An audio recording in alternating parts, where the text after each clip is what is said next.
Holy Gospel as it is recorded in Luke. Some disciples were speaking of how the temple was adorned with precious stones and votive offerings. Jesus said, "You see all these things? The day will come when one stone will not be left on top of another. Everything will be torn down." They asked, "When will it happen, Rabbi? And what will be the sign that this is about to happen?" And Jesus said, "Take care not to be misled. Many will come in my name, saying, 'I am the one,' and the time is at hand. Do not follow them. And do not be perturbed when you hear of wars and insurrections. These things must happen first, but the end doesn't follow immediately." Then Jesus said to them, "Nation will rise against nation and empire against empire. There will be great earthquakes, plagues, and famines in various places. And in the sky there will be frightening omens and great signs.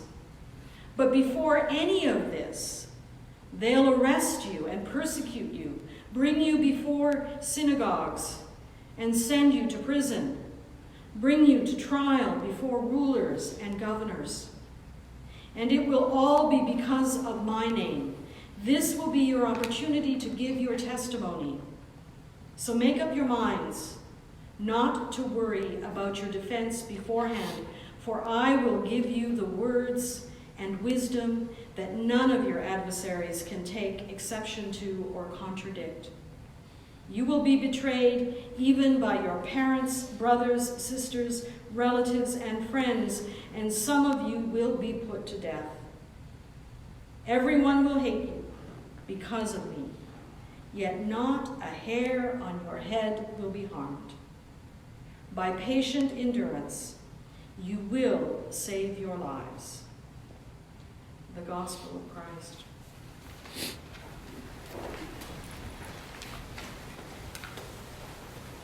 Do me a favor. Sing the acclamation for me one more time.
It's difficult to believe that I've been singing that song in various settings for almost a quarter of a century now. A lot has changed since the longing of that tune first matched my own deep longing for God. I've changed. The world has changed. Even my own longings have changed. Yes, I still long for God, but the God I long for is so much more than the God of my yesterdays. The intensity of my longing has deepened as the immensity of my own unknowing has been revealed. The God of my childhood fell away a long time ago. I stopped longing for God, the benevolent Father, to save me years ago, decades ago. He was replaced with longings for the theological images of a church struggling to survive in the modern world. Images of a more sophisticated and gracious version of that superhero. traded in the Father God for a she-ro, if you will. My cravings to see feminine images of the divine have deepened into longings that seem to transcend images altogether, as my questions about the nature of the reality that lies at the very core of all that is tear at the very fabric of my ability to comprehend the mystery, who is the love that for millennia we have called God. Oh God, we call. From deep inside we yearn to capture you in words and images so that we can pin you down, so that we can explain you and contain you in our temples. The temples we erect to worship you without ever knowing the sheer magnitude of our unknowing. And there are days when it feels like all the familiar trappings of what it means to be a person of faith, they lie in ruins before the onslaught of our questions. Like the communities that generated the writings of the New Testament, I too see the temple, and the temple lies in ruins. Temples fall, and when they fall, the faithful often wander around the ruins, longing for yesterday, longing for the better days of old, when everything seemed so very clear. The community to whom the writer of the gospel, according to Luke, wrote his gospel, knew the despair that comes when what you once held dear fails to explain the reality in which you find yourself. Written some 10 to 20 years after the Romans destroyed the temple in Jerusalem, the gospel writer's audience found themselves searching for answers, longing for God. Who was this Jesus that they had come to believe was the Messiah, the new King David, sent by God to save them from their oppressors? Why did he die? Are the rumors that he lives on true? What about those who believe that he will return? Who was Jesus? What did he teach? Why did God let him die? Who will save us from the Romans now? Why did God allow the temple to be destroyed? Did Jesus know that this would happen? What does it mean? How are we supposed to live our lives now that the temple is in ruins? The Romans are killing hundreds and thousands of us. What happens to our loved ones when they die in this horrible fight? What will happen to us when we die? Where is God in all of this? The temple, everything we knew and held dear, lies in ruins. What are we to do? Come back to us, Jesus. Come back and save us from all of this. Save us from the Romans. Save us from the perils of empire. They had built their hopes and dreams around the temple and the image of Jesus as the Messiah, their Savior. And they saw themselves as the chosen ones, and they saw God as their liberator, their vindicator, the rock upon which they could stand. But the temple lay in ruins. What happens when the images and the idols we choose to worship fail to capture the full meaning of the one that we long for? What happens when our temples fall? What happens when the church fails? When theologies are too limiting, when answers seem hollow or absurd, when new realities present themselves, when wisdom opens us to new possibilities, when our questions go unanswered, temples fall, idols are smashed, and images, ideas, and theologies disappoint us. And there are days when it feels like the questions and the mysteries are just too much to bear, and I miss that old, kind, bearded gentleman up there in the heavens, and I'm tempted to just lean into that old-time religion and summon up a faraway God in the sky and have him solve all our woes. And then I remember Jesus. It is Jesus that keeps me in what is left of the church. In Jesus, I have met a human being who knew what it was to wander around in the questions.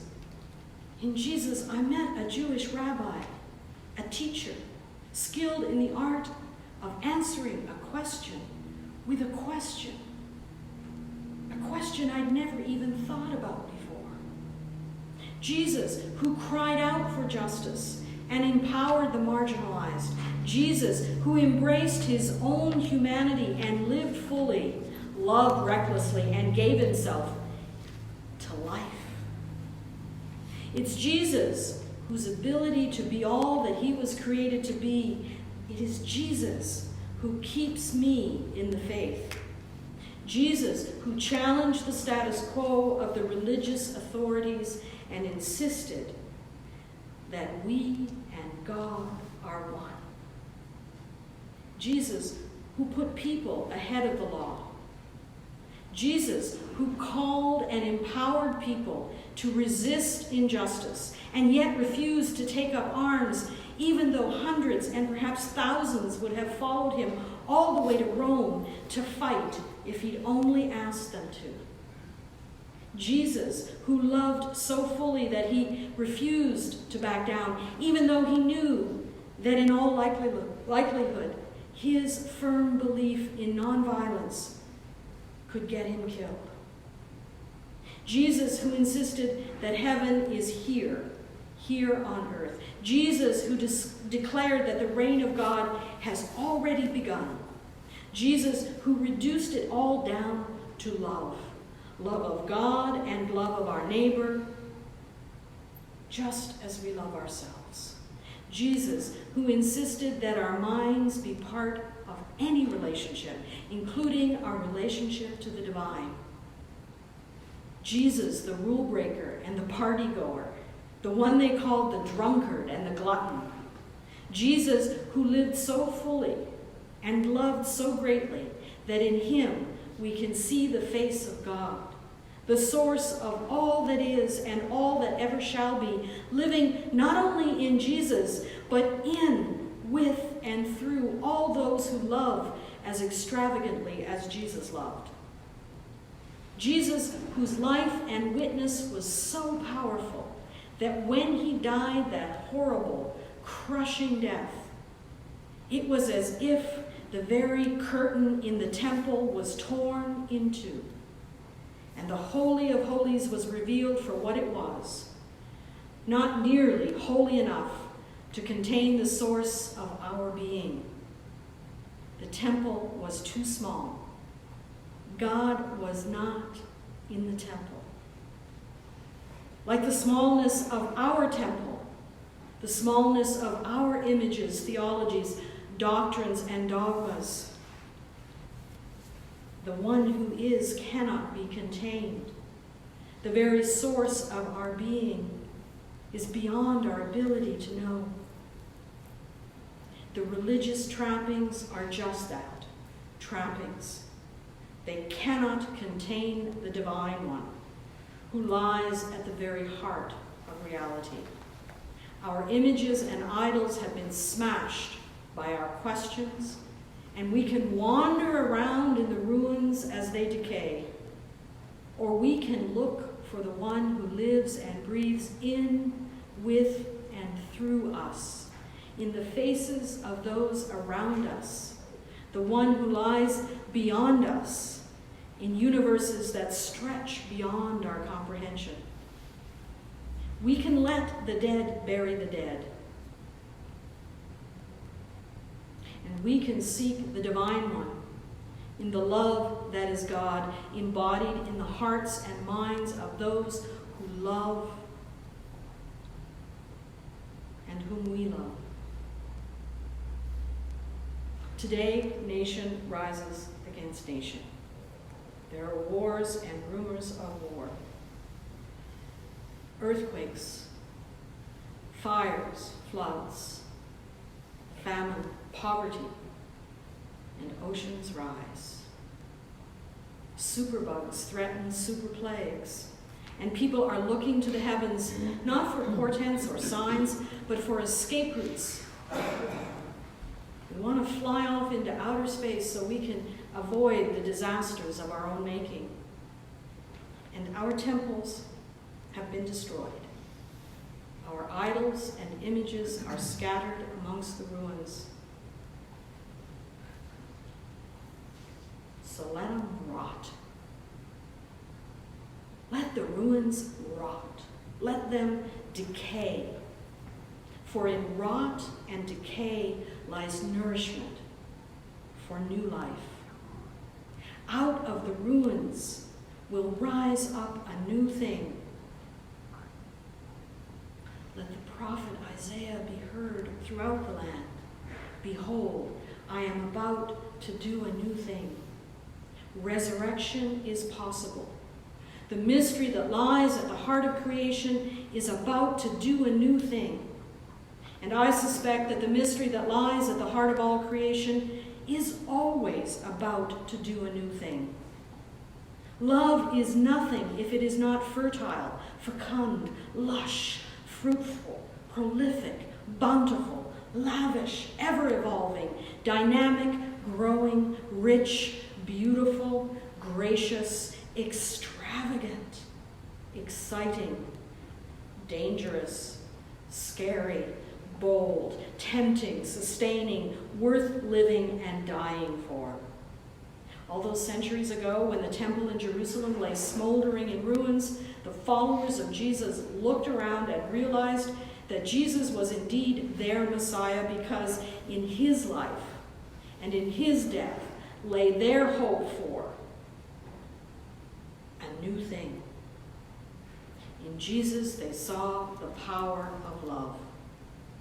In time, they began to see that love born again in the faces of one another as they too began to live and love fully and extravagantly, seeking the justice that Jesus sought, empowering the powerless, lifting up the lowly, loving, living, and trusting in the God who is love.